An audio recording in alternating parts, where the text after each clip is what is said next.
The Arizona sun hung mercilessly in the sky, casting waves of heat that made the asphalt shimmer like liquid silver.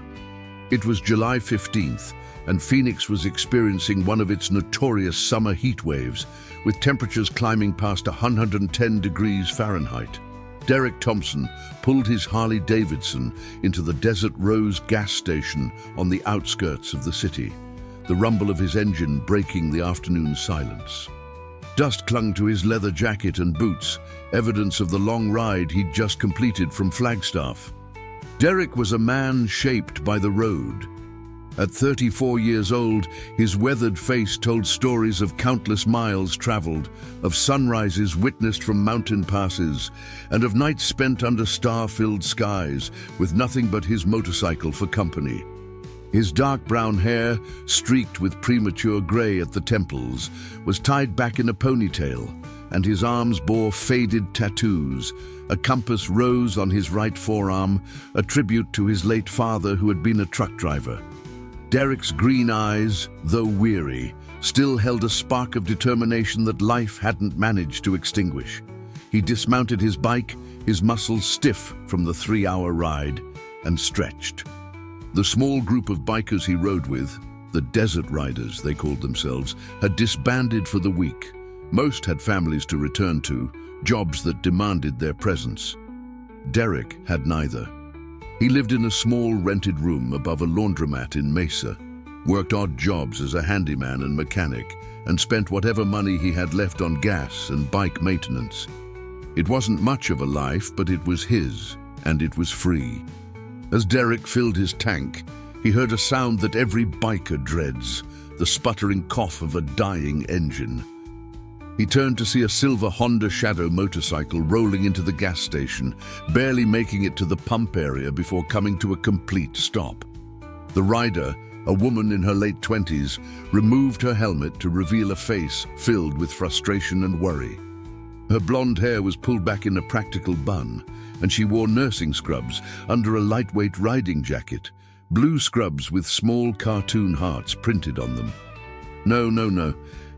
Please, not now, she muttered, frantically trying to restart the engine. The bike refused to cooperate, producing only a weak clicking sound. Derek watched for a moment, recognizing the symptoms immediately.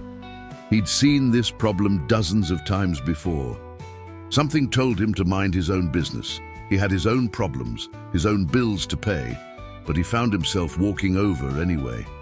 "Fuel pump," he said simply, his voice gravelly from years of smoking, a habit he'd quit 2 years ago, but whose effects still lingered. The woman looked up, startled. Her blue eyes were rimmed with red, as if she'd been crying recently or was on the verge of tears. "What?" "Your fuel pump's shot. That's why she won't turn over." Derek gestured to the bike. "How long has it been making that sound?" I don't know, a few days, maybe a week." She ran a hand over her face, clearly exhausted. "I don't know anything about motorcycles. This was my husband's bike. Her voice caught. "He passed away 6 months ago. Military. He was deployed in Kuwait when there was an accident at the base." Derek felt something tighten in his chest. He had immense respect for military families, having grown up in a military town. His best friend from high school, Cameron Wells, had served 2 tours in Afghanistan and had come back changed, struggling with PTSD before finally getting the help he needed. "I'm sorry for your loss," Derek said quietly. "What's your name?" "Amanda. Amanda Price." She extended a hand and Derek shook it. Her grip was firm despite her obvious distress. "Derek Thompson, look, I don't mean to pry, but you seem like you're in a tight spot. Where are you headed?" Amanda glanced at her watch, and fresh panic crossed her face. "St. Joseph's Hospital downtown. I'm a pediatric nurse, and my shift starts in 45 minutes. I've already been late twice this month because of car trouble. I sold my car to pay for funeral expenses, and if I'm late again, I could lose my job." Her voice cracked. "I can't lose this job. I have bills, medical debt from my husband's treatment before he deployed, and I'm barely keeping my head above water as it is." Derek looked at the bike, then at Amanda, then back at the bike. Every logical part of his brain told him to walk away. He had $127 in his bank account, rent due in 5 days, and his own motorcycle needed new brake pads soon. Getting involved in someone else's problems when he could barely manage his own was foolish. But then he thought about his father, Joseph Thompson, who had died when Derek was 19. His father had been the kind of man who would stop to help anyone stranded on the side of the road, who would give his last dollar to someone in need. "We're all we've got out here, son," his father used to say. "You help when you can, because one day you might be the one who needs help." "Pop the seat," Derek said, making his decision. "Let me take a look." "I don't have money for a mechanic," Amanda said quickly. "I literally have $23 until payday on Friday, and that's supposed to buy groceries." "Did I ask for money?" Derek replied, already kneeling beside the bike. "Just pop the seat so I can access the fuel system." Amanda hesitated, then did as he asked. Derek pulled a small toolkit from his saddlebag, he never rode without it, and began his examination. The afternoon sun beat down on them relentlessly. Sweat dripped down Derek's back, soaking his shirt beneath the leather jacket he'd removed and draped over his own bike. As he worked, Amanda stood nearby, shifting her weight from foot to foot anxiously. "You really don't have to do this," she said. "I can call a tow truck, figure something out." "And miss your shift?" Derek asked, not looking up. "Tow truck would take at least an hour to get out here, then you'd need to get to the hospital. It's already past 3 o'clock. He paused, inspecting a component. "Besides, I'm already here, might as well make myself useful." "Why are you helping me?" Amanda asked softly. "You don't even know me." Derek sat back on his heels, wiping his hands on a rag. "Let's just say someone helped me once, when I was at my lowest, and I never got the chance to pay them back. Maybe this is my chance to pass it forward." The repair took longer than Derek initially thought. 40 minutes in the scorching heat. The fuel pump was indeed failing, but Derek managed to clean it, bypass a corroded wire, and jury-rig a temporary fix that would get Amanda to the hospital and hopefully last another few weeks if she was careful. It wasn't a permanent solution, but it would buy her time. "Try it now," he said, stepping back. Amanda turned the key and the engine roared to life. Relief flooded her face, and tears welled up in her eyes. "Oh my God, thank you so much." She reached for her small crossbody bag. "Please, let me give you what I have. It's not much, but..." "Keep your money," Derek interrupted, packing up his tools. "Use it for groceries like you planned." "But you spent almost an hour..." "Amanda." Derek looked at her directly, his green eyes sincere. "I don't want your money. What I want is for you to get to work safely and keep your job. And maybe, when you're in a position to help someone else, you do it. That's payment enough." Amanda stared at him, clearly overwhelmed. "I don't know what to say." "Don't say anything. Just ride safe. That fuel pump fix is temporary. You'll need to get it properly replaced in the next couple weeks, or you'll be stranded again. Find a mechanic you trust, and if money's tight, ask if they do payment plans. Some places will work with you." "I will, I promise." Amanda put her helmet back on, then paused.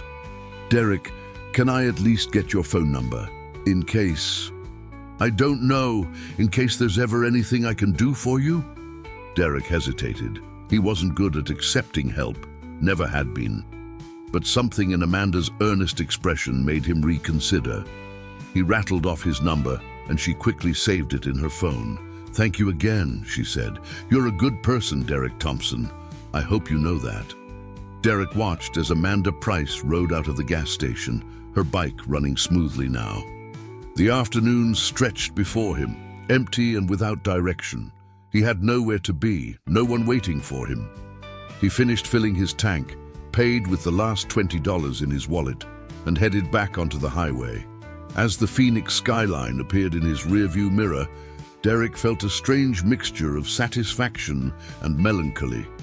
He'd helped someone today, done something good, but it didn't change the fundamental reality of his situation. He was still broke, still aimless, still living day to day with no real plan for the future. The desert highway stretched endlessly before him, and Derek Thompson rode into the late afternoon, alone with his thoughts and the rumble of his engine, the only constant companion he'd ever truly been able to count on. 3 days after the encounter at the Desert Rose gas station, Derek found himself in the cramped office of Wagner's construction company in Tempe, sitting across from a tired-looking man named Russell Wagner, who was reviewing Derek's handwritten application for a temporary position. "Says here, you've got experience in general maintenance, basic electrical and mechanical repair," Russell said, his reading glasses perched on the end of his nose. He was a barrel-chested man in his late 50s, with sun-damaged skin and calloused hands that spoke of decades of manual labor. "That's right," Derek confirmed. "I've done renovation work, installed fixtures, repaired equipment. I'm good with my hands, learn fast." Russell studied Derek for a long moment. "You got a criminal record?" "No, sir." "Why don't you have a steady job? Man your age should have something more permanent." It was a fair question, one Derek had been asked many times before. The truth was complicated, a combination of bad choices, bad luck, and a restlessness that made settling down feel impossible. "I've moved around a lot," Derek said, choosing his words carefully. "Did contract work in different cities. I'm looking to stay in Phoenix for a while now, put down some roots." Russell didn't look entirely convinced, but desperation was evident in the way he sighed. "I've got 3 guys out with heat exhaustion, and we're behind on a commercial project. I need someone who can start Monday, work hard in this heat, and not complain. It's $17 an hour, 40 hours guaranteed, maybe more if we need overtime. You interested?" $17 an hour was more than Derek had made in months. "Absolutely, I'll be here. Monday, 6 a.m. sharp. We start early to beat the worst of the heat. You're late, you're fired. You show up drunk or high, you're fired. You cause problems, you're fired. We clear?" "Crystal clear, Mr. Wagner." They shook hands, and Derek left the office feeling a small surge of hope. 4 weeks of work at $17 an hour would give him enough to pay rent, eat properly, fix his own bike, and maybe even save a little. It wasn't a career, but it was survival, and survival was all Derek really knew. That evening, Derek sat in his small room above the Mesa laundromat, looking around at the sparse accommodations that constituted his entire world. The room was maybe 12 feet by 10 feet, with a single bed pushed against one wall, a small refrigerator that hummed loudly, a hot plate for cooking, and a tiny bathroom that barely fit a shower, toilet, and sink. The walls were thin. He could hear Mrs. Chen, his elderly landlord, watching her evening game shows downstairs. On the small table beside his bed sat the sum total of his possessions: a duffel bag of clothes, his toolkit, a worn paperback copy of Zen and the Art of Motorcycle Maintenance that he'd read at least a dozen times, a photo of his father standing beside his 18-wheeler, and a shoebox containing various documents, his birth certificate, social security card, and the title to his Harley-Davidson, the only thing of value he owned. Derek's phone buzzed. A text from his riding buddy, Trevor Hudson. "Group ride Sunday to Sedona. You in?" Derek calculated quickly. Gas to Sedona and back would cost him about $30, money he didn't really have until his first paycheck. He texted back, "Can't make it. Starting new job Monday. Need to save gas money." Trevor's response came quickly. "No worries, man. Good luck with the job. You got this." Derek set his phone down and lay back on his bed, staring at the water-stained ceiling. At 34, he sometimes wondered how his life had ended up like this. He'd graduated high school with decent grades, had even started community college with the vague idea of becoming an engineer. But then his father died suddenly from a heart attack, and Derek had spiraled. He dropped out of school, started drinking heavily, lost job after job, and eventually found himself living out of motel rooms and sleeping on friends' couches. The motorcycle had saved him in a way. 5 years ago, he'd bought the Harley with money inherited from his father's life insurance policy, a modest amount after funeral expenses and debts were paid. Learning to maintain it, joining the desert riders, finding purpose in the simple act of moving forward on 2 wheels, it had given him something to hold on to when everything else felt meaningless. But late at night, in the silence of his small room, Derek couldn't ignore the gnawing fear that he was wasting his life. He had no savings, no retirement plan, no health insurance, no relationship, no children. If he died tomorrow, what would he leave behind? Who would even notice? These dark thoughts were interrupted by his phone ringing. Derek picked it up, expecting Trevor calling about the ride. Instead, it was an unknown number. Hello?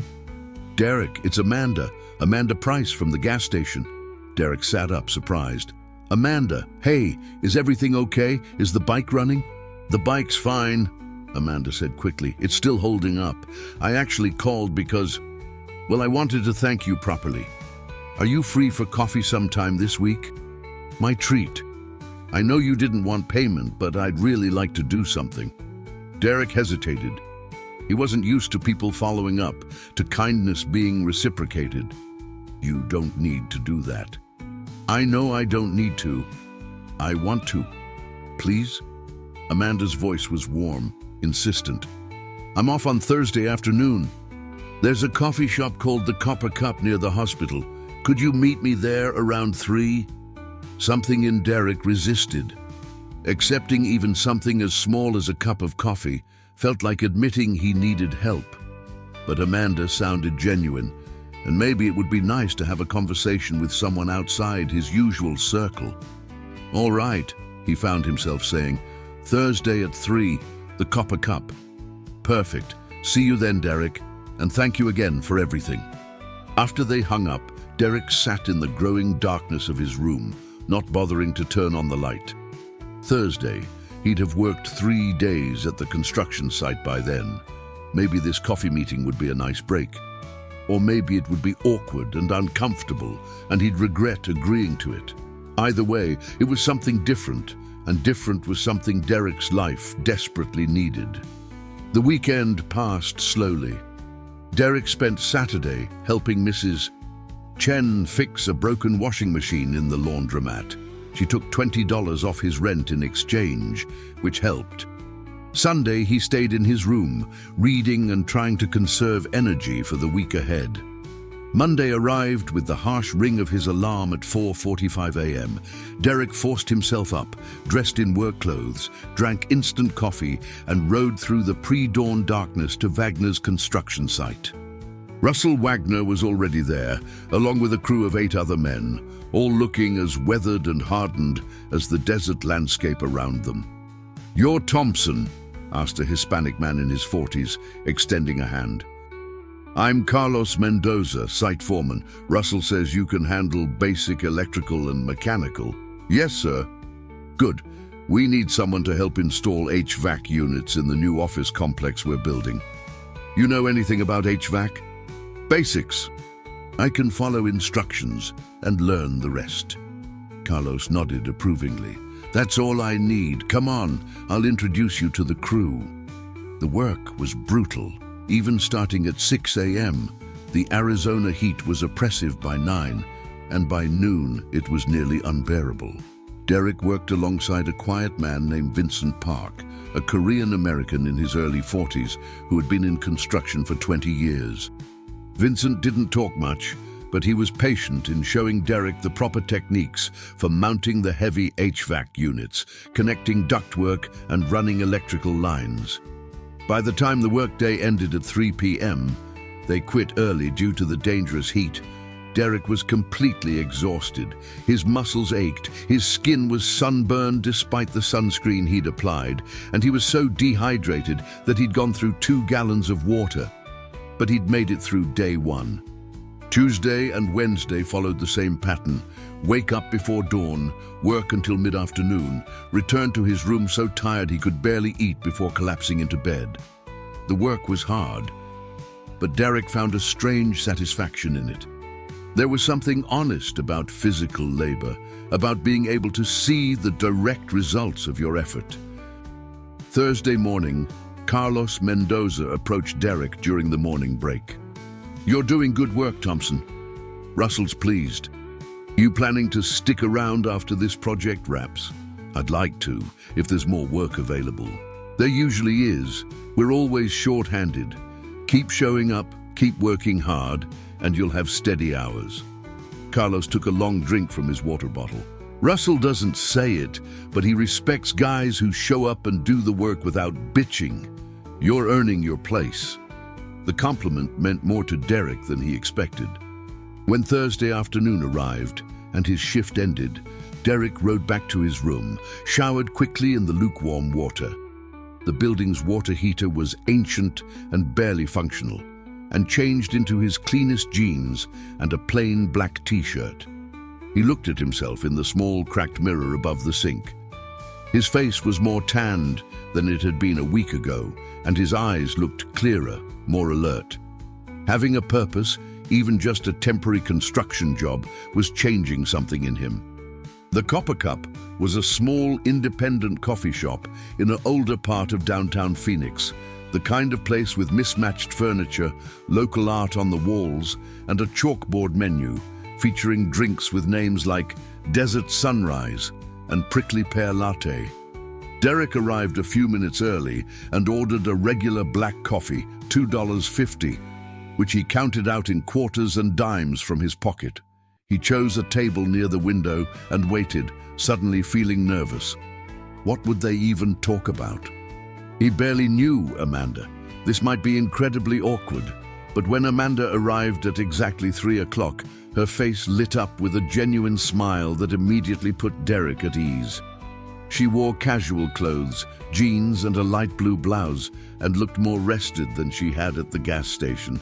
"Derek, you came!" She slid into the chair across from him.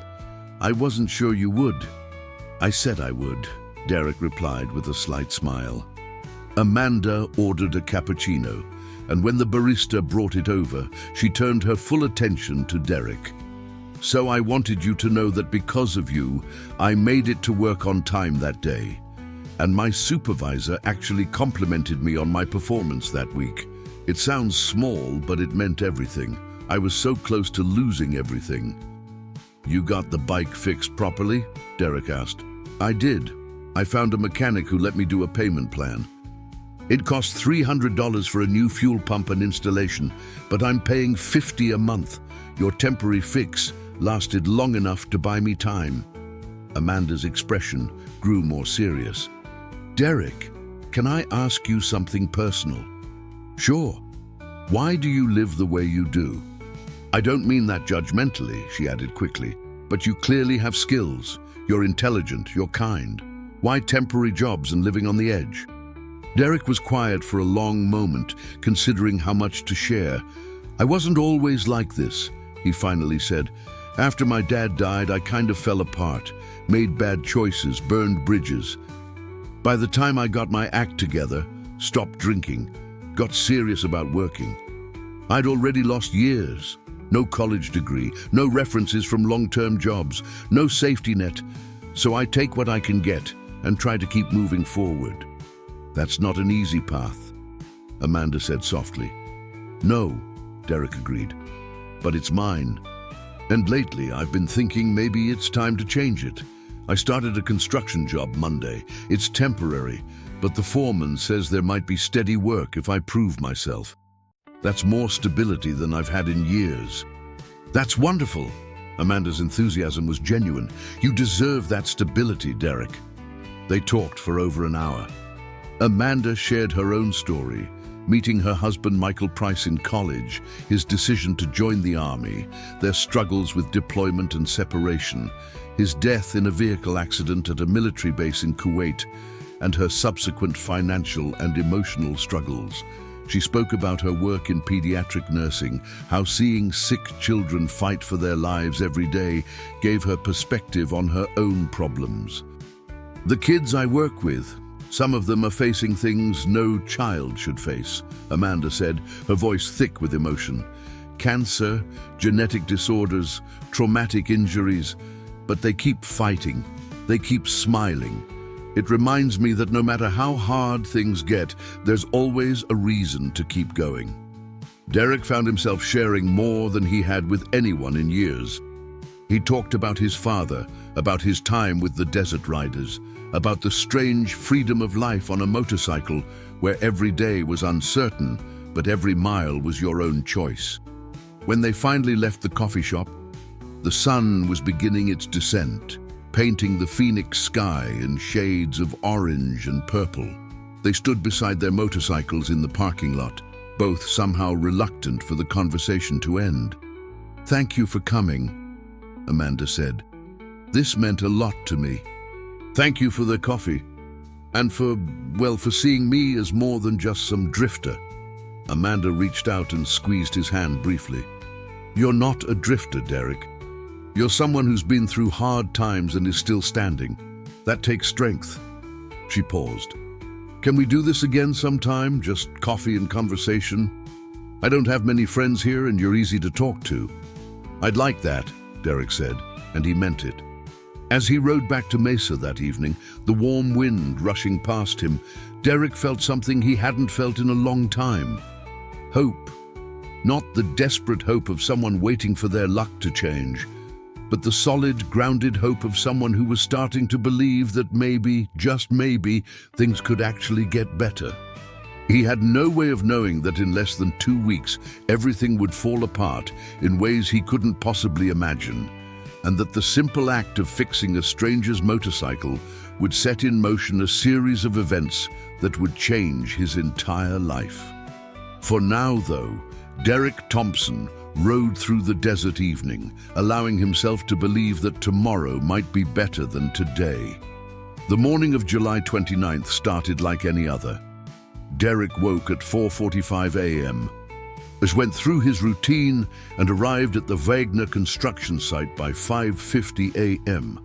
The heat was supposed to break into the low 100s today, practically mild by Phoenix standards, and the crew was in good spirits. The office complex project was on schedule, and there was talk of the next job already lined up, which meant continued employment for Derek. During the morning break, Vincent Park approached Derek with an unusual request. "Hey, Thompson, you got plans tonight?" "Not really. Why?" "My wife's brother owns a garage, specializes in vintage bikes. He's been looking for someone with mechanical skills to help out part-time, evenings and weekends.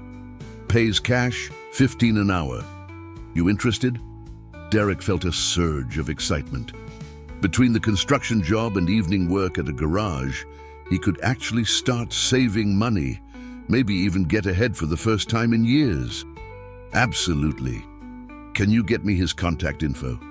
"I'll text it to you during lunch," Vincent said with a rare smile. "Glad to help, you're a good worker." The day progressed smoothly until about 1:30 p.m., when Derek heard shouting from the site office. Russell Wagner emerged, his face red with anger, followed by a younger man in his 20s whom Derek recognized as Jake Wagner, Russell's son and the company's operations manager. "I don't care if he was short! You don't handle it that way!" Russell was yelling. "Dad, we've talked about this. You can't keep doing business like it's 1985. People will take advantage. I said we'll discuss it later." The crew exchanged uncomfortable glances, but everyone knew better than to ask questions. Russell disappeared back into the office, and Jake Wagner stormed off to his truck, slamming the door hard enough that the sound echoed across the site. At 3 p.m., when the crew was preparing to leave, Carlos Mendoza called Derek over. The foreman's usually friendly face was troubled. "Thompson, Russell needs to see you in the office." Derek's stomach dropped. "Is there a problem?" "Just go talk to him, okay?" Derek walked to the site office, his mind racing through possibilities. Had he made a mistake on the HVAC installation? Had someone complained about his work? When he entered the cramped office, Russell Wagner sat behind his desk, looking 10 years older than he had that morning. Jake Wagner stood in the corner, arms crossed, expression hard. "Sit down, Derek," Russell said quietly. Derek sat, his heart pounding. "I'm going to ask you a direct question, and I need a direct answer," Russell continued. "Did you take money from the petty cash box in this office?" Derek's mind went blank. "What? No, I've never been in this office except for my interview and right now." "The office was open this morning during break," Jake interjected. "Everyone was on site. $200 is missing from the petty cash box. It was there yesterday, gone today." "I didn't take it," Derek said firmly. "I wouldn't do that." Russell sighed heavily. "Derek, I want to believe you." But Jake did some checking, and he pulled out a paper. "You've got eviction notices on record from 3 different addresses in the past 4 years. You've got outstanding medical debt, your bank records." "How did you get my bank records?" Derek demanded, anger flashing through him. "Background check company we use for all new hires," Jake said coldly. "They pull financial records, criminal records, employment history. Your record shows a pattern of financial instability and job hopping. Profile fits someone desperate enough to steal." "I did not steal that money," Derek repeated, his voice shaking with controlled fury. "I don't care what my financial situation looks like. I'm not a thief." "Can you prove where you were during morning break?" Jake pressed. "Anyone see you the entire time?" Derek thought back. He'd walked to the portable toilets, then spent 5 minutes sitting in the shade by himself, drinking water and checking his phone. No one had been around. "I was alone for a few minutes," he admitted. "But that doesn't mean—" "It's enough," Jake said. "Dad, we need to report this to the police. $200 is grand theft in Arizona." "No," Russell said firmly. "No police, not yet." He looked at Derek with something that might have been regret. "Derek, I liked you. I thought you were a good worker, but I can't have someone on my crew that I don't trust. I'm letting you go, effective immediately. You'll be paid for the days you worked, minus the $200 that's missing." "You can't deduct money I didn't steal." Derek stood up, his hands clenched into fists. "This is wrong." "You want me to call the police instead?" Jake asked. "Because that's option 2. If you leave now and don't make trouble, we'll let it go. Otherwise, I file a police report, and you get to explain to the cops why you were on site when money disappeared." Derek looked from Jake to Russell, realizing with sick certainty that he was trapped. If the police got involved, even if he was innocent, his record of financial instability would make him look guilty. He couldn't afford a lawyer.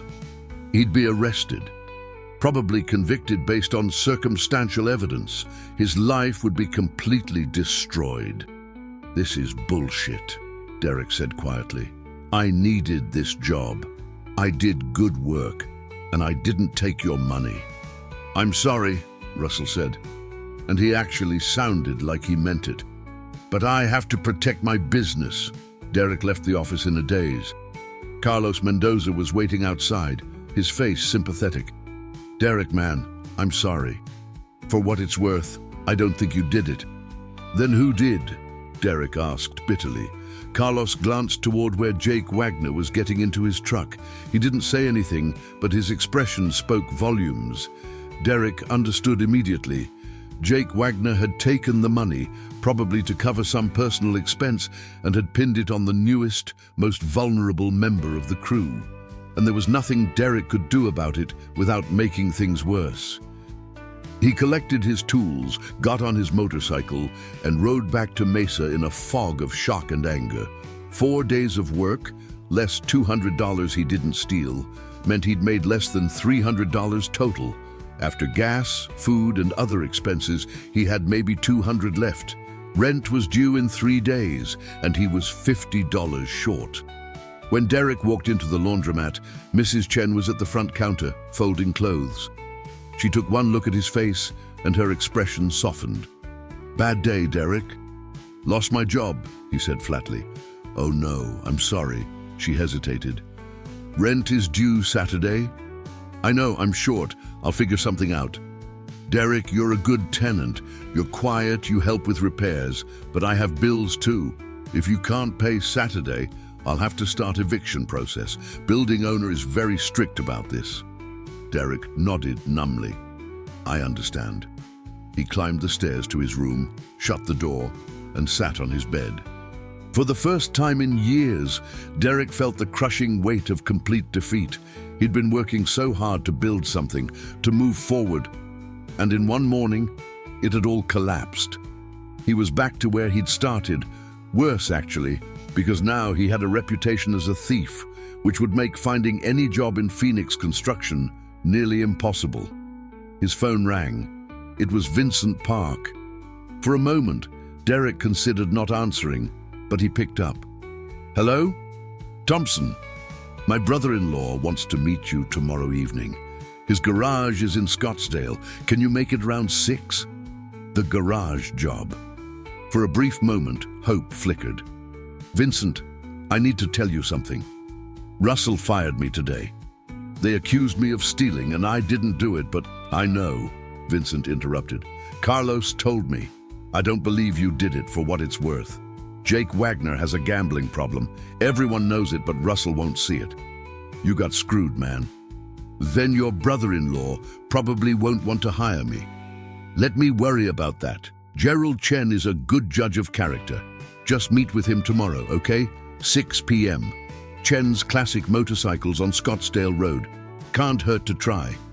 All right, Derek said, though he had little hope. Thanks, Vincent. After hanging up, Derek lay back on his bed and stared at the ceiling. His phone buzzed with a text from Amanda. Hey, how's your week going? Want to grab coffee this weekend? Derek stared at the message for a long moment, then typed back, Week's been rough. Maybe we can talk about it over coffee. Sunday afternoon. Amanda's response came quickly. Absolutely. Same place, 3 p.m. Hope things get better. Derek didn't respond. He couldn't imagine how things could get better. He was unemployed, nearly homeless, being accused of a crime he didn't commit and running out of options. The walls of his small room felt like they were closing in, and the darkness creeping through the window seemed to match the darkness settling over his life. That night, Derek barely slept. He kept replaying the confrontation with Russell and Jake Wagner, thinking of things he should have said, ways he could have defended himself better. But the truth was, in a situation like that, the vulnerable person always loses. He'd learned that lesson many times in his 34 years, and he'd somehow foolishly hoped this time would be different. Friday morning, Derek forced himself to get up and start looking for work. He spent hours online, applying to dozens of jobs, warehouse positions, delivery driver roles, anything that might bring in immediate cash. Most required immediate availability, and he marked himself as available for any shift. In the afternoon, he sold the few items of value he possessed: a leather jacket he rarely wore, $45 at a pawn shop, a watch his father had given him, $30, and a portable speaker, $15. It nearly killed him to part with his father's watch, but survival trumped sentimentality. Combined with his remaining cash, he now had $290, enough for rent, barely. Saturday morning, Derek paid Mrs. Chen $240 for rent, leaving him with $50 for gas, food, and emergencies. She accepted the payment with a sympathetic smile. I'm glad you figured it out, Derek. I hope things improve. Me too, Derek said, though he didn't believe it. Saturday evening, as Derek sat in his room eating a meal of ramen noodles and canned beans, his phone rang with an unknown number. He almost didn't answer, but something made him pick up. Is this Derek Thompson? Asked a professional-sounding woman's voice. Speaking. This is Officer Patricia Brennan with the Phoenix Police Department. I need you to come to the East Precinct Station on Monday morning at 9 a.m. to answer questions regarding a theft at Wagner Construction Company. This isn't an arrest, but failure to appear will result in a warrant. Do you understand? Derek's blood ran cold. Yes, I understand. Can I ask what this is about specifically? Jake Wagner filed a formal police report yesterday alleging theft of company property. We just need to take your statement, bring identification, see you Monday morning. She hung up before Derek could say anything else. He sat frozen, the phone still in his hand, his half-eaten meal forgotten. Jake Wagner had actually done it. He'd filed a police report knowing Derek was innocent just to cover his own theft. Derek's hands started shaking. This was serious now. A police investigation, even if he was eventually cleared, could take months. It would show up in background checks, making employment even harder to find. He could be arrested, charged, forced to navigate the criminal justice system without money for a proper lawyer. For a moment, Derek considered running. He could pack his few belongings, get on his bike, and disappear into Nevada or New Mexico. Start over somewhere else with a different name. But he'd tried running from problems before, and it never worked. Problems had a way of following you, and besides, he was tired of running. Sunday arrived like a death sentence. Derek went through the motions of getting ready for his coffee meeting with Amanda, but his mind was elsewhere. He kept thinking about tomorrow morning, about sitting in a police station, about how his life had become such a disaster. When he arrived at the Copper Cup, Amanda was already there. And the moment she saw his face, her expression shifted to concern. Derek, what's wrong? And Derek, who had spent years keeping his problems to himself, who had built walls around his emotions to protect himself from further hurt, found those walls crumbling. He sat down across from Amanda, and the entire story poured out. Losing his job, being falsely accused, having to sell his father's watch, the impending police interview, the fear that his life was spiraling completely out of control. Amanda listened without interrupting, her blue eyes filled with sympathy and anger on his behalf. When Derek finally finished, she reached across the table and took his hand. Derek, this is so wrong. You didn't do anything wrong, and you're being punished anyway. That's not justice. Justice doesn't exist for people like me. Derek said bitterly. I learned that a long time ago. When you don't have money or connections, the system doesn't protect you. It crushes you. No, Amanda said firmly. I don't accept that. There has to be something we can do. Amanda, this isn't your problem. You barely know me. I appreciate you listening, but you helped me when I was desperate, Amanda interrupted. You didn't have to, but you did. And you didn't ask for anything in return. Now you're in trouble, and I'm going to help you if I can. She pulled out her phone. I have a friend from nursing school, Rachel Kovacs. Her husband is a defense attorney. Let me call her and see if he'll at least talk to you, maybe pro bono or on a payment plan. Amanda, I can't ask you to. You're not asking. I'm offering. She was already dialing. As Derek sat in the Copper Cup that Sunday afternoon, watching Amanda make phone calls on his behalf, speaking urgently to her friend about his situation, he felt something shift inside him. He'd been alone for so long, facing every crisis by himself, that he'd forgotten what it felt like to have someone in his corner, someone who cared enough to fight for him. Rachel's husband will meet with you tomorrow afternoon after your police interview, Amanda said, ending the call. His name is David Kovacs. He's going to represent you, at least for the initial consultation, free of charge. He says not to answer any questions tomorrow without him present. I'll text you his contact information. Why are you doing this? Derek asked, his voice thick with emotion. Because you deserve someone on your side, Amanda said simply, and because paying kindness forward. That's what you told me to do, remember? Well, that's what I'm doing. Derek felt tears burning in his eyes, and he looked away, embarrassed. Thank you, he managed to say. I don't know how I'll ever repay you. You already did, Amanda replied. When you fixed my bike and asked for nothing in return. That changed everything for me, Derek. It reminded me that there are still good people in the world. Now let me be one of those good people for you." They sat together in the coffee shop as the afternoon faded into evening, making plans for Monday. Amanda promised to go with him to the police station, to wait while he was interviewed, to be there when he met with David Kovacs afterward. For the first time since losing his job, Derek felt like maybe, just maybe, he wasn't completely alone in this fight.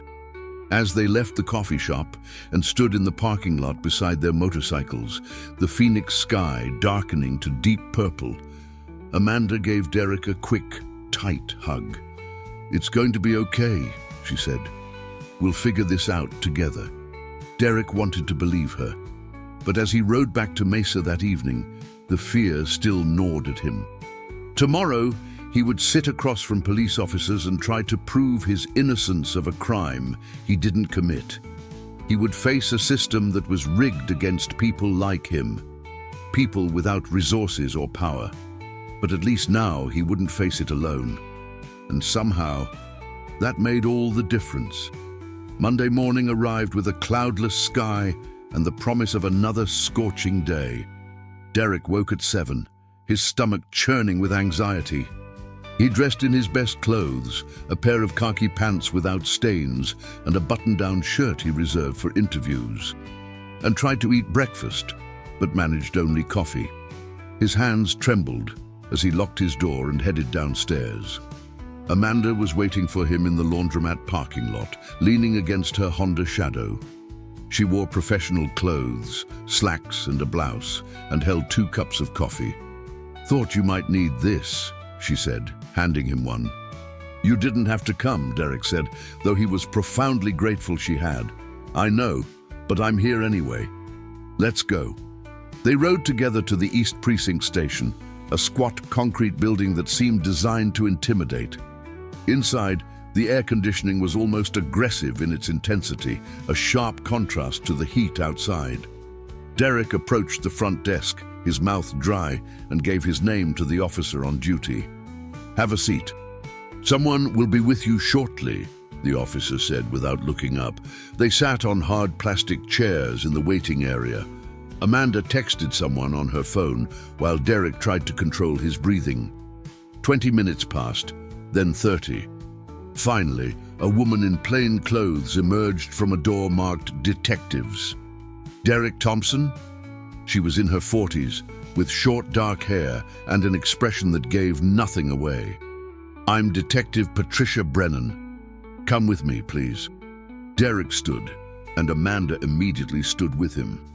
"I'm coming too," she said. Detective Brennan looked at Amanda with mild interest. "And you are?" "Amanda Price. I'm a friend. Derek has a right to have someone present, doesn't he?" "This is just an interview, not an interrogation, but sure, you can wait in the hallway outside the interview room if you'd like."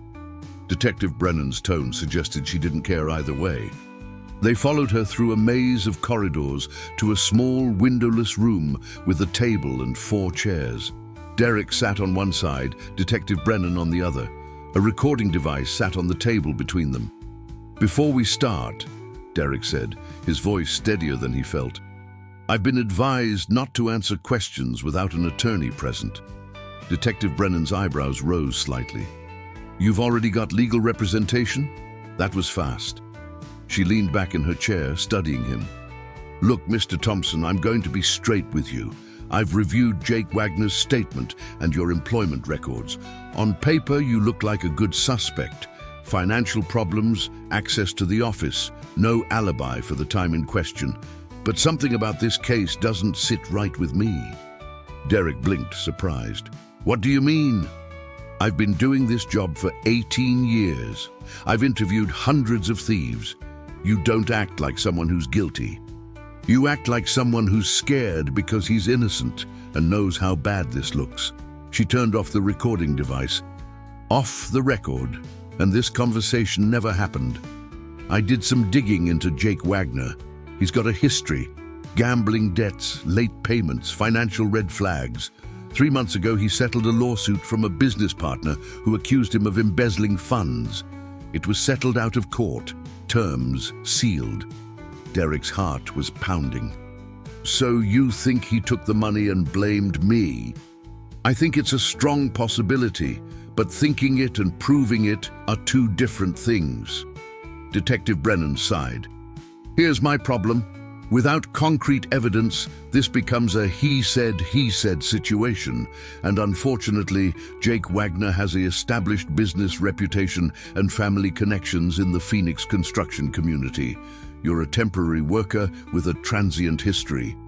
A prosecutor would have a much easier time building a case against you. That's not fair, Derek said, anger rising. No, it's not, but it's reality. Detective Brennan tapped her fingers on the table. I'm going to keep investigating, look at surveillance footage from nearby businesses, see if anyone saw Wagner or anyone else near that office. But I need you to be smart about this. Get a lawyer, document everything, and stay available. Don't leave town, don't do anything that makes you look guilty. Understand? I understand. Good. She stood and handed him a card. My direct number.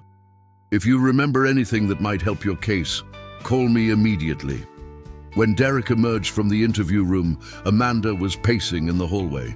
She rushed over immediately. How did it go? Better than I expected, Derek admitted, still processing the conversation. The detective actually seems to believe I'm innocent. She's investigating Jake Wagner.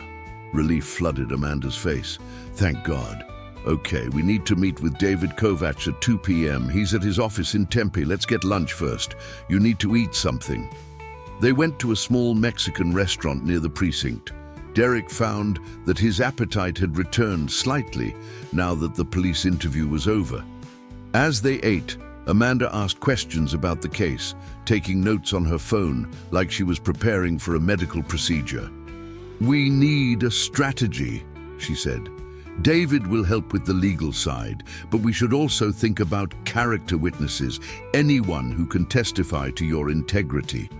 Amanda, I'm a loner who moves around and has no permanent ties. I don't exactly have a list of character witnesses. What about your riding group, the Desert Riders? Amanda asked. They're good guys, but we're not close. We ride together. We don't live in each other's pockets. What about Mrs. Chen, your landlord? You said you help her with repairs. Derek considered this. Maybe. She seems to like me well enough. That's something. Amanda made a note. What about former employers? Anyone you worked for who would say positive things? Most of my jobs were short-term, and I didn't exactly leave impressive records, Derek said honestly. Amanda, I appreciate what you're trying to do, but my life isn't set up for something like this. I don't have the kinds of connections and references that make someone look credible. Amanda set down her phone and looked at him directly. Then we'll build them now, starting today, because I refuse to watch a good person get destroyed by a system that protects the wrong people. At 2 p.m., they arrived at the law office of David Kovacs, located in a modest building in downtown Tempe. David Kovacs was a man in his late 30s, with wire-rimmed glasses and a thoughtful demeanor that immediately put Derek at ease. After introductions, they sat in his office while Derek explained the entire situation. David took notes, asked clarifying questions, and occasionally frowned as details emerged. When Derek finished, the lawyer sat back in his chair. Okay, here's my assessment.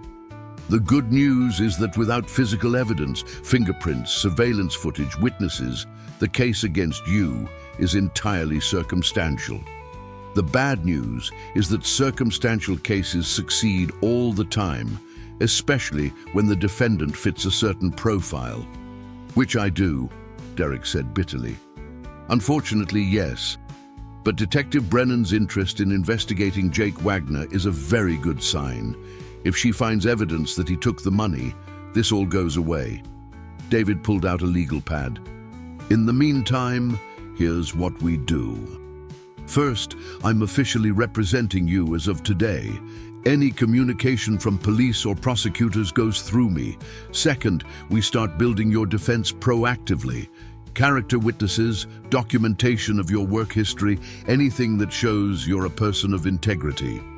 Third, you need to stabilize your life as much as possible. Get steady employment, establish stronger community ties, show that you're invested in staying in Phoenix and being a responsible citizen. That's easier said than done when I just lost my job and got accused of theft, Derek pointed out. I understand, but juries and prosecutors deciding whether to file charges respond to narratives. Right now, the narrative is transient worker with financial problems steals from employer. We need to change that narrative to hard-working man rebuilding his life, gets falsely accused by employer's son who has a gambling problem. David looked at Amanda. You're a pediatric nurse at St. Joseph's, correct? Yes. And you'd be willing to testify as a character witness, describe how Derek helped you without asking for anything in return? Absolutely, Amanda said without hesitation. Good. That's a start. Derek, Amanda mentioned something about a potential garage job through a friend. Meeting tomorrow evening, Derek confirmed, assuming he still wants to hire me after all this. Go to that meeting. Be honest about the situation if it comes up, but emphasize that you're innocent and fighting the charges. If you get the job, it shows stability and forward momentum. David made more notes. I'm going to contact Detective Brennan. Let her know I'm representing you and see what else she's willing to share about the investigation. I'll also file a formal statement with the prosecutor's office outlining our position and the questions about Jake Wagner's credibility. How much is this going to cost? Derek asked, the question he'd been dreading. David exchanged a glance with Amanda. Rachel told me about your situation. I'm taking this case pro bono for now. If it goes to trial, which I don't think it will, we'll discuss payment plans then, but my gut says this case won't be filed once Detective Brennan completes her investigation. Derek felt a lump in his throat. I don't know what to say. Thank you. You're giving me a chance when most people wouldn't. Everyone deserves a chance, David replied, especially when they're innocent. When Derek and Amanda left the law office, the afternoon sun was intense, but Derek felt lighter than he had in days. He had legal representation, a plan, and most importantly, someone who believed in him. See? Amanda said as they walked to their motorcycles. Things are already getting better. Don't jinx it, Derek said, but he was smiling slightly. Tuesday evening, Derek rode to Chen's Classic Motorcycles in Scottsdale. The garage was a large warehouse-style building with vintage motorcycles in various states of restoration, visible through the open bay doors. The smell of motor oil, metal and leather filled the air, familiar and comforting scents to Derek. A man in his 50s emerged from the garage, wiping his hands on a rag. He was lean and wiry, with graying hair pulled back in a ponytail and sharp, intelligent eyes. You must be Derek Thompson. I'm Gerald Chen, Vincent's brother-in-law. They shook hands. Thanks for meeting with me, Mr. Chen. Call me Gerald. Come inside. Let me show you around. The garage was impressive. Dozens of vintage motorcycles from the 1960s through 1990s, each one a work of art in restoration. Gerald walked Derek through the space, explaining his business model. He bought damaged or neglected classic bikes, restored them, and sold them to collectors. He also did custom work and repairs for clients. Vincent says you're good with mechanical work, Gerald said. Show me. He led Derek to a 1978 Honda CB750 with engine components spread out on a workbench. Carburetor's gummed up, fuel system needs cleaning, and the electrical is wonky. What would you do? Derek examined the parts carefully, then spent the next 15 minutes explaining his diagnostic approach, what he'd check first, how he'd clean and rebuild the carburetor, and his method for tracing electrical problems. Gerald listened intently, occasionally asking follow-up questions. You know your stuff, Gerald said when Derek finished. "Vincent was right about you. I could use someone like you, especially for evening and weekend work. 15 an hour, cash, flexible schedule. Interested?" "Before you hire me, there's something you should know," Derek said, his stomach knotting. He explained the situation with Wagner Construction, the false accusation, the ongoing investigation. Gerald listened without interrupting. When Derek finished, the older man was quiet for a moment. "You steal that money?" "No, sir, I swear I didn't." "That's good enough for me." Gerald extended his hand. "I've been in this business 30 years, Derek. I've learned to read people. You're not a thief. You're someone who's been dealt a bad hand and is trying to play it the best you can. I respect that. Job's yours, if you want it." Derek shook his hand, relief flooding through him. "Thank you. When can I start?" "How about right now? I've got 3 bikes that need work and I'm behind schedule. You work tonight, I'll pay you for 4 hours. That sound fair?" "More than fair." Derek worked at Chen's Classic Motorcycles until nearly midnight that Tuesday, losing himself in the familiar rhythm of mechanical work. Gerald was an excellent teacher, sharing techniques and tricks he'd learned over decades. They worked side by side, barely talking except about the bikes, and Derek felt a sense of peace he hadn't experienced in weeks. When Gerald finally called it a night, he handed Derek $60 in cash.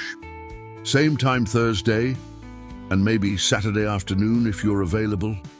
"I'll be here," Derek promised. As Derek rode back to Mesa in the cool night air, he felt the first genuine stirrings of hope. He had legal representation, a part-time job, and people who believed in him. It wasn't a complete turnaround yet, but it was movement in the right direction. Wednesday afternoon, Derek's phone rang with an unknown number. He answered cautiously. "Mr. Thompson, this is Detective Brennan. I wanted to update you on the investigation. I pulled surveillance footage from a business across the street from the Wagner construction site office. The footage shows Jake Wagner entering and leaving the site office alone during the morning break on the day the money went missing. No one else went near that office during the relevant time period." Derek's heart leapt. "So that proves I didn't take it. It proves you weren't in the office." "Unfortunately, it doesn't definitively prove Jake took the money. He could claim he went in for legitimate reasons. But combined with his financial history, it significantly weakens any case against you. I'm recommending to the prosecutor that charges not be filed. You should hear something official within a week." "Detective, I don't know how to thank you. Just stay out of trouble, Mr. Thompson. And for what it's worth, I think you're trying to build a good life for yourself. Keep at it." When Derek called David Kovacs to share the news, the lawyer was pleased but cautious. "This is excellent news, but let's wait for the official decision from the prosecutor before we celebrate. In the meantime, keep doing what you're doing, working, staying stable, building your case." Derek also called Amanda, who squealed with delight. "I knew it! I knew the truth would come out. Derek, this is wonderful." "It's not over yet," Derek cautioned, but he was smiling. "But it will be. And when it is, we're celebrating. Deal?" Deal. The next few days fell into a new rhythm. Derek spent mornings applying for full-time jobs and following up on leads. 3 afternoons a week, he worked at Gerald Chen's garage. On Thursday evening, Gerald mentioned that one of his regular clients, a wealthy collector named Robert Hartwell, was looking for someone to manage his personal collection of vintage motorcycles. Essentially a full-time position, maintaining and caring for about 15 high-end bikes. "I recommended you," Gerald said. "Told him you're skilled, reliable, and passionate about bikes. He wants to meet you Saturday after you finish here. Job would pay $45,000 a year, plus benefits. You interested?" Derek could hardly believe it. $45,000 a year was more money than he'd made in any single year of his adult life. "Absolutely interested." "Thank you, Gerald." "Don't thank me yet. Hartwell is particular. But I think you two will get along. Saturday afternoon, After finishing his shift at the garage, Derek met Robert Hartwell, a distinguished man in his 60s who had made his fortune in real estate. Hartwell's personal garage was like a motorcycle museum, pristine vintage bikes worth hundreds of thousands of dollars collectively. "Gerald speaks highly of you," Hartwell said, walking Derek through the collection. "He says you have integrity, which matters to me more than experience. I need someone who will treat these bikes with respect, keep them in perfect condition, and be honest with me about what they need. Can you do that?" "Yes, sir, I can." "The position is Monday through Friday, 8 to 4. Health insurance, 2 weeks paid vacation, retirement contribution. You'd work here at my property. I have a workshop set up. Occasionally, I'd need you to ride bikes to shows or events, transport them, coordinate with other collectors. Think you can handle it?" "Mr. Hartwell, this would be my dream job," Derek said honestly. "I promise you won't regret hiring me." Hartwell studied him for a long moment. "Gerald mentioned you've had some legal trouble recently. I need to know about that." Derek explained the situation directly and honestly, including the detective's findings and the likelihood that charges wouldn't be filed. Hartwell listened carefully. "I appreciate your honesty," Hartwell said. "I'm going to trust Gerald's judgment and my own instincts. The job is yours, starting 2 weeks from Monday. That gives you time to resolve your legal situation and give proper notice to any other commitments. We'll do a 90-day probationary period, and if we're both happy at the end of it, we'll make it permanent." "Agreed." They shook hands, and Derek left the Hartwell estate in a state of shock. In less than 2 weeks, his life had gone from complete disaster to the cusp of real stability. It felt surreal, almost too good to be true. Monday morning, Derek received the call he'd been waiting for. David Kovacs sounded triumphant. "Derek, I just got off the phone with the prosecutor's office. They're declining to file charges. The case is closed. You're clear." Derek sat down heavily on his bed, overwhelmed with relief. "It's really over?" "It's really over. Detective Brennan's investigation, combined with Jake Wagner's history and the lack of any physical evidence against you, made it an unwinnable case for them. You're officially in the clear." "David, I can't thank you enough. You saved my life. You saved your own life by being innocent and fighting back. I just helped you navigate the system. Now go live your life, Derek." After hanging up, Derek immediately called Amanda. "It's over. No charges. I'm clear." Amanda's voice was thick with emotion. "Derek, I'm so happy for you. This is incredible. We need to celebrate. Are you free tonight?" "I'm free." "Then meet me at the Copper Cup at 7. I'm buying dinner, and I won't take no for an answer."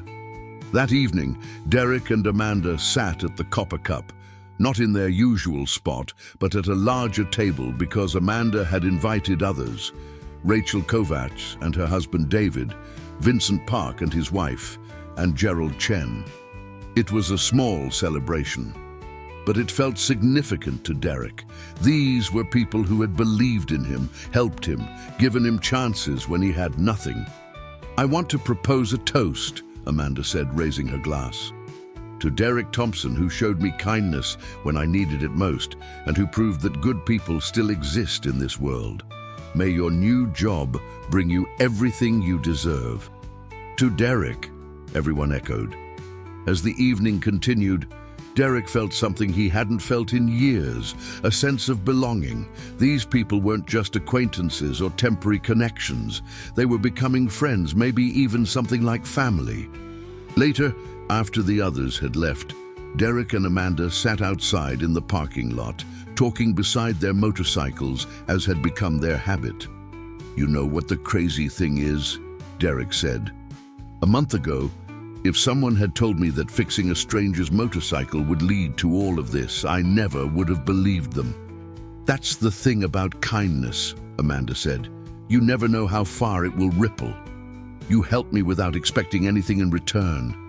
And when you needed help, I was able to help you, which led to David representing you, which led to meeting Gerald, which led to your new job. It's all connected." I used to think people like me didn't get second chances, Derek admitted. That once you fall below a certain level, that's it. You're stuck there forever. Maybe some people are stuck because they stopped trying, Amanda said. But you never stopped. You kept working, kept showing up, kept being a decent person even when life was kicking you down. That's why you got your second chance. You earned it. Derek was quiet for a moment. Thank you, Amanda, for everything. I honestly don't know if I would have made it through this without you. You would have, Amanda said confidently, but I'm glad I could help make it easier. She hesitated, then added, Derek, I know we haven't known each other very long, but I consider you a real friend. One of my best friends, actually. I hope you feel the same way. I do, Derek said, and he meant it. You're the best friend I've had in years, Amanda. Maybe ever. They sat together in the warm Phoenix evening, two people brought together by chance and kindness, both of them building better lives from difficult circumstances. The future stretched before Derek, full of possibility for the first time in memory. As he rode back to his small room above the laundromat that night, Derek thought about the job starting in 2 weeks, about the stability and security it represented. He thought about Amanda and the other people who had helped him. And he thought about the stranger he'd been a month ago at that gas station, making the simple decision to help someone in need. That decision had changed everything. Not immediately, not magically, but through a chain of human connections and consequences that had ultimately transformed his entire life. Derek Thompson was beginning to understand that maybe his father had been right all along. We're all we've got out here, and when you help someone, you never know where that kindness might lead. 2 weeks passed in a blur of preparation and transition. Derek gave his notice to Gerald Chen that he'd be leaving the part-time garage work to start the full-time position with Robert Hartwell, though Gerald was understanding and pleased for him. You've got talent, Derek, Gerald said on Derek's last evening at the shop. Hartwell's lucky to have you, but if you ever need anything or if things don't work out, my door's always open. I appreciate that more than you know, Derek replied. On Sunday, August 20th, the day before starting his new position, Derek took stock of his life. In just over a month, everything had transformed. He'd gone from unemployed and facing criminal charges to having stable employment with benefits, a cleared legal record, and genuine friendships. The contrast was almost disorienting. Mrs. Chen had been thrilled to hear about his new job. I always knew you'd figure things out, Derek. You're a good man. Good things come to good people, eventually. Derek hoped she was right. Monday morning arrived with Derek's alarm at 6 a.m. He showered, dressed in clean work clothes, packed his toolkit, and rode his Harley to Robert Hartwell's estate in Paradise Valley, an affluent area northeast of Phoenix. The property was stunning. 5 acres of landscaped desert gardens surrounding a modern architectural home. The motorcycle workshop was a separate building behind the main house, climate-controlled and equipped with professional-grade tools and equipment. Robert Hartwell greeted Derek at 7:30, showing him around the workshop and going over expectations. The bikes need to be maintained on a regular schedule. I've got all the documentation here. Some are ridden regularly, others are primarily for show. I'll need you to track maintenance, order parts as needed, and coordinate with transport companies when bikes need to go to events. Think you can handle all that? Yes, sir. I'll create a tracking system and keep detailed records of everything. Excellent. I've also got insurance paperwork for you to fill out. Health, dental, vision, and 401k enrollment. Take your time with it. Ask questions if you need to. Hartwell paused. Derek, I want you to know that I believe in second chances. I've made mistakes in my life too, and people gave me opportunities when they didn't have to. I'm doing the same for you. Don't make me regret it. I won't, Mr. Hartwell. I promise you that. Good. Now, let's get you started on the 1969 Triumph Bonneville. She needs a full service. Derek spent his first day at the new job in a state of focused contentment. The work was exactly what he loved. Caring for beautiful machines, solving mechanical puzzles, taking pride in doing quality work. The workshop was comfortable, well-equipped and peaceful. During his lunch break, he sat outside in the shade of a Palo Verde tree, eating a sandwich he'd packed and looking out over the Sonoran desert landscape. His phone buzzed with a text from Amanda. "How's the first day going?" Derek replied, "Better than I could have imagined. This is going to work out." "I knew it would. Dinner this week to celebrate properly?" "Absolutely. Thursday evening? It's a date. Well, not a date. You know what I mean." Derek smiled at the screen. He and Amanda had developed an easy friendship over the past month, built on mutual respect and shared experience. There was no romantic dimension to it. Amanda was still grieving her husband, and Derek wasn't in a place for that kind of relationship, but the friendship was valuable in its own right. The week progressed smoothly. Derek quickly developed a routine. Arrive at 7:30, review the day's work plan, spend the morning on maintenance and repairs, break for lunch, handle administrative tasks and ordering in the early afternoon, then finish with whatever mechanical work remained. Robert Hartwell stopped by the workshop daily, checking on progress and chatting about motorcycles, but he wasn't overbearing. He trusted Derek to do the work and do it well. On Wednesday, Derek received a letter forwarded from David Kovach's office.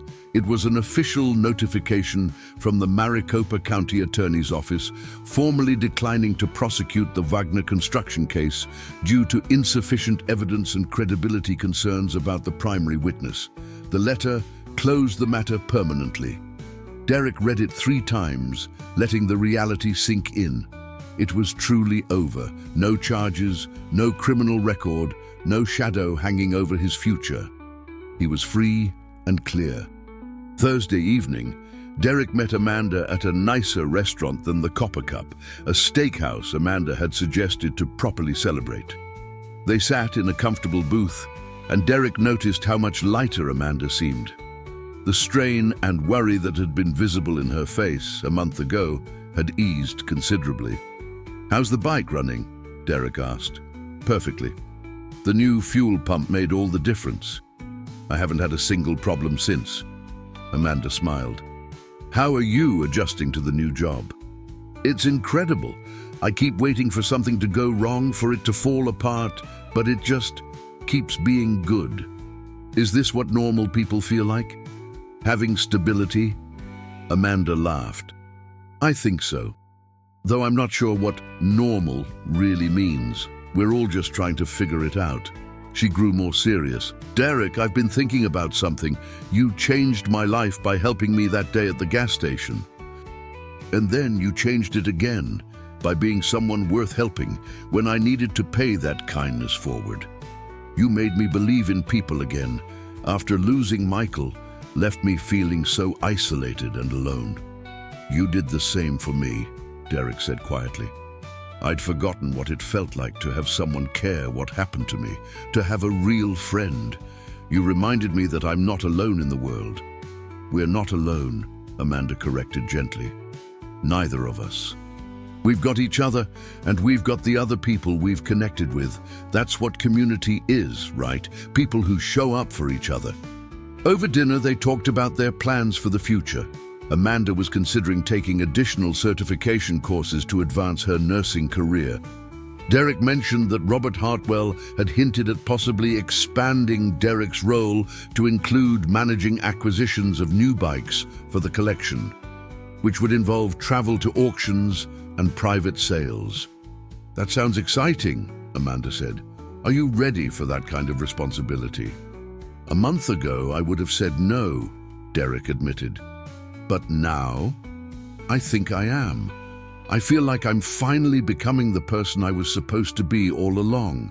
Does that sound stupid?" "Not at all. It sounds like growth." As they left the restaurant, walking toward their motorcycles in the parking lot, Amanda suddenly stopped. "Derek, do you remember what you told me at the gas station about paying kindness forward?" Of course. I've been thinking about that a lot, about how one good act can ripple outward and create more good acts. What if we made that intentional? What if we started something, not a formal organization, just a loose network of people committed to helping others the way you helped me? Derek considered this. What did you have in mind? I don't know exactly. Maybe just making it a practice. When we see someone struggling, we help if we can, and we encourage them to do the same for someone else. Create a chain of kindness, you know? Amanda looked almost embarrassed. Maybe that sounds naive. No, Derek said firmly. It doesn't sound naive. It sounds like exactly what the world needs more of. Count me in. They stood in the parking lot, making a simple pact between friends. They would help where they could. They would be the kind of people who showed up for others, and they would encourage that same ethic in everyone they encountered. It wasn't a grand plan or a formal mission. It was just two people deciding to live with intention and compassion. The following weeks brought continued stability. Derek excelled at his new job, and by the end of September, Robert Hartwell officially ended the probationary period early and made Derek's position permanent. You're exactly what I was looking for, Hartwell told him. Reliable, skilled, and passionate. I'm giving you a raise to $48,000 and adding another week of vacation. You've earned it. Derek also moved out of his small room above the laundromat, using his first real paychecks to rent a modest one-bedroom apartment in Mesa.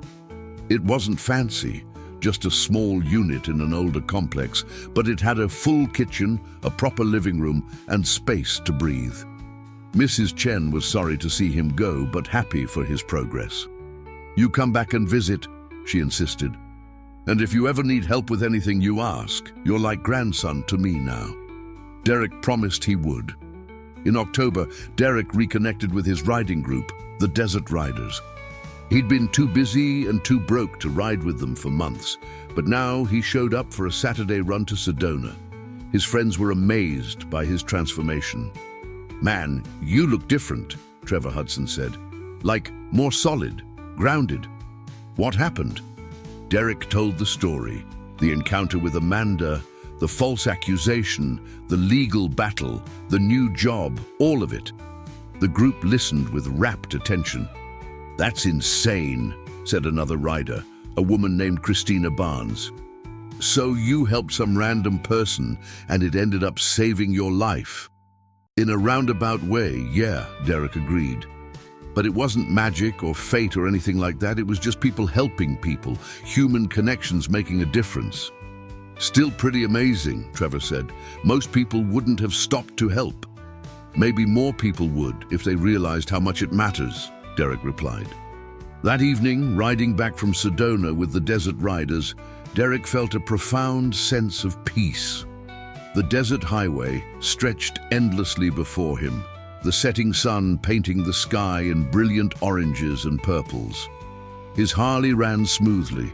The wind rushed past him, and for the first time in his adult life, Derek felt like he was exactly where he was supposed to be. In November, Amanda invited Derek to Thanksgiving dinner at her apartment. She'd also invited Rachel and David Kovach, Gerald Chen and his wife, and Vincent Park and his family.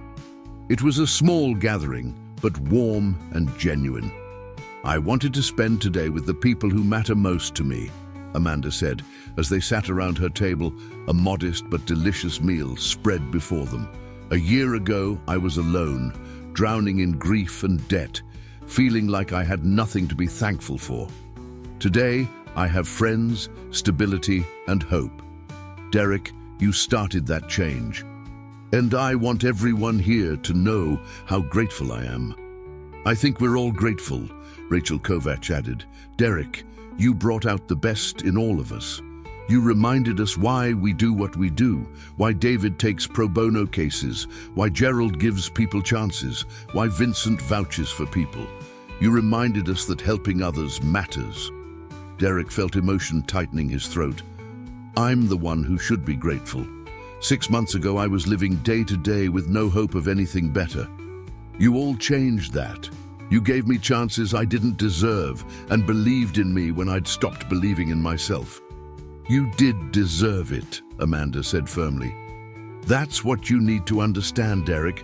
You deserved help because you're a good person who was facing unfair circumstances. We didn't give you charity. We gave you the support you'd earned by being who you are. The conversation continued late into the evening, filled with laughter, stories, and the comfortable warmth of genuine friendship.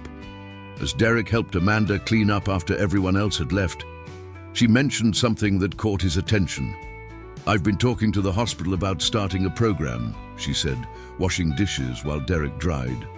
"A fund to help staff members who are facing emergency financial situations. Car repairs, medical bills, temporary housing, things like that. The idea is that people contribute what they can, and when someone's in crisis, they can apply for assistance. No judgment, just help." "That's a great idea," Derek said. "Are they going for it?" "The administration is interested. I'm working on a proposal. I was thinking of calling it the Pay It Forward Fund in honor of what you started." She glanced at him. "Would you be okay with that?" "I didn't start anything, Amanda. I just did what anyone should do. But most people don't." "That's the point. You did, and it made a difference. Let's help more people experience that." Derek smiled. "Then yes, I'm absolutely okay with it. I think it's perfect." As December arrived, bringing cooler temperatures to Phoenix and the approaching holiday season, Derek found himself reflecting on the past 6 months. The transformation was almost difficult to comprehend. He had stable employment, a decent apartment, meaningful friendships, and for the first time in his adult life, actual savings in his bank account. He'd even scheduled a dentist appointment, something he hadn't been able to afford in years, and was working on paying down old debts. But more than the material improvements, Derek felt different internally. The constant anxiety that had defined his existence for so long had eased. He no longer woke up every morning wondering if today would be the day everything collapsed. He'd learned to trust that stability could last, that good things weren't always temporary, that he deserved the life he was building. On December 15th, exactly 5 months after he'd fixed Amanda's motorcycle at that gas station, Derek received an unexpected call from Robert Hartwell. "Derek, can you come up to the main house? I'd like to discuss something with you." Derek walked up to the main house, uncertain what this meeting might be about. Hartwell greeted him at the door and led him to a comfortable study lined with bookshelves and motorcycle memorabilia.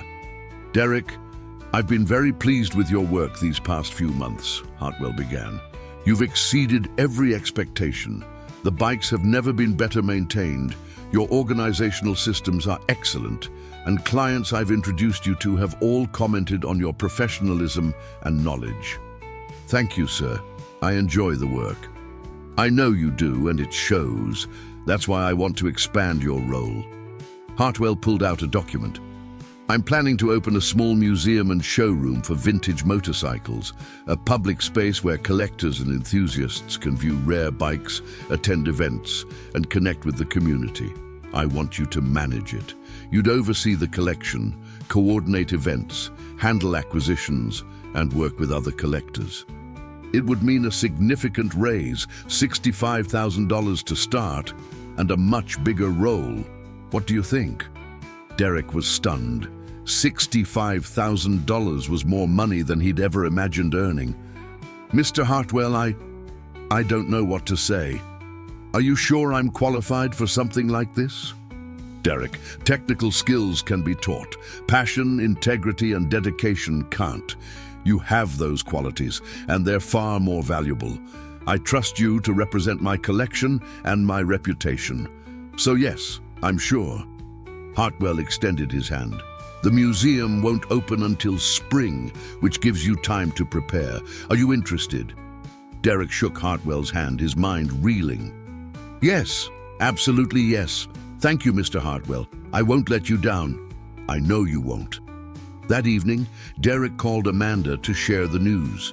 Her excitement was immediate and infectious. "Derek, this is incredible. You're going to manage a museum? That's amazing. I still can't quite believe it's real, Derek admitted. 6 months ago, I was sleeping in a room above a laundromat, wondering where my next meal was coming from. Now, I'm going to manage a motorcycle museum. How does that even happen? It happens because you're talented and hardworking and good at what you do, Amanda said. It happens because you took chances when they were offered and proved yourself. It happens because you deserved it, Derek. When are you going to accept that? Maybe I'm starting to, Derek said quietly. For the first time in my life, I'm starting to believe I deserve good things. Good because you do, and I'm so proud of you. On Christmas Eve, Derek was invited to Amanda's apartment again, this time for a small celebration with their close circle of friends. As they gathered in Amanda's living room, exchanging modest gifts and sharing a meal, Derek looked around at the faces of people who had become his chosen family. Rachel and David Kovacs, who had provided legal help when he was desperate. Gerald Chen, who had given him a job when he was accused of theft. Vincent Park, who had connected him with Gerald. Amanda Price, who had been the catalyst for all of it, simply because he'd chosen to help a stranger at a gas station. I want to say something, Derek said, standing up. Everyone turned to look at him. A year ago, I was alone. I had my motorcycle and not much else. I'd convinced myself that was enough, that I didn't need people or connections or community. I was wrong. This year has taught me that we're not meant to go through life alone. We're meant to help each other, support each other, lift each other up when we fall. He paused, emotion making his voice rough. You all did that for me. You gave me chances and friendship when I had nothing to offer in return. I can't ever fully repay that, but I can promise to pay it forward. To be for others what you were for me. That's my commitment going forward. We're proud of you, Derek, David Kovacs said. You took the chances we offered and ran with them. That takes courage. And now you get to do the same for others, Amanda added. That's how it works. The kindness keeps moving forward, creating more kindness. That's what makes the world better, one person at a time.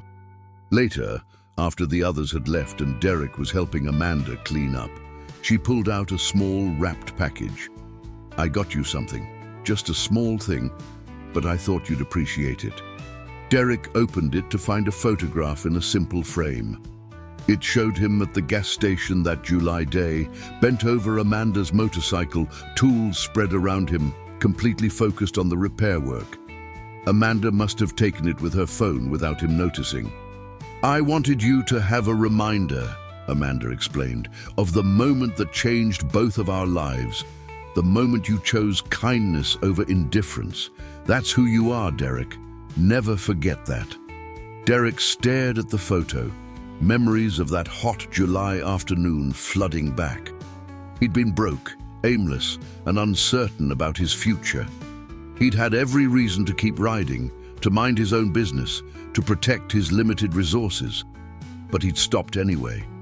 He'd helped. And that single choice had set in motion everything that followed. Thank you, Amanda, he said, his voice thick with emotion. For everything. For seeing who I could be, even when I couldn't see it myself. You showed me first, Amanda replied. I just returned the favor. As Derek rode home that Christmas Eve, the photograph secured carefully in his saddlebag, he thought about the past 6 months and the journey that had brought him here. It hadn't been easy or straightforward. There had been moments of despair, fear, and doubt, but there had also been kindness, support, and human connection that had made all the difference. The desert night was cool and clear, stars brilliant in the unpolluted sky. Phoenix sparkled with holiday lights, and Derek's apartment, his actual apartment with his name on the lease, waited for him. He had a good job with a future, friends who cared about him, and stability he'd once thought impossible. But more than any of that, Derek Thompson had learned the most important lesson of his life, that we're all connected, that small acts of kindness can have profound consequences, and that no one is beyond redemption or transformation if they're willing to accept help and work to change.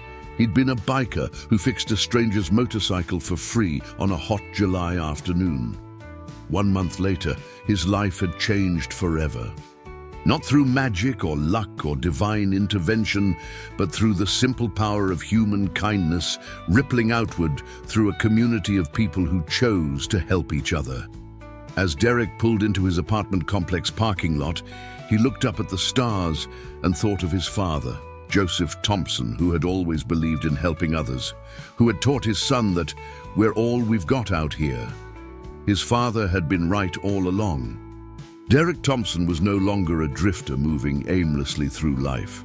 He was a man with purpose, connections, and a future. He was someone who had been helped and would spend the rest of his life helping others in return. The motorcycle rumbled to silence as Derek turned off the engine. Tomorrow was Christmas, and he'd been invited to spend it with Amanda and her friends. The next day, he'd return to work at a job he loved. And in a few months, he'd take on an exciting new role managing a motorcycle museum. It was a good life, a life worth living, a life built on the simple foundation of human kindness and the choice to help when help was needed. Derek dismounted his bike, grabbed his helmet and the framed photograph, and headed toward his apartment. The desert wind whispered through the parking lot, carrying the distant sound of Christmas music and laughter from nearby homes. He was home. Finally, after years of wandering and searching, Derek Thompson was home.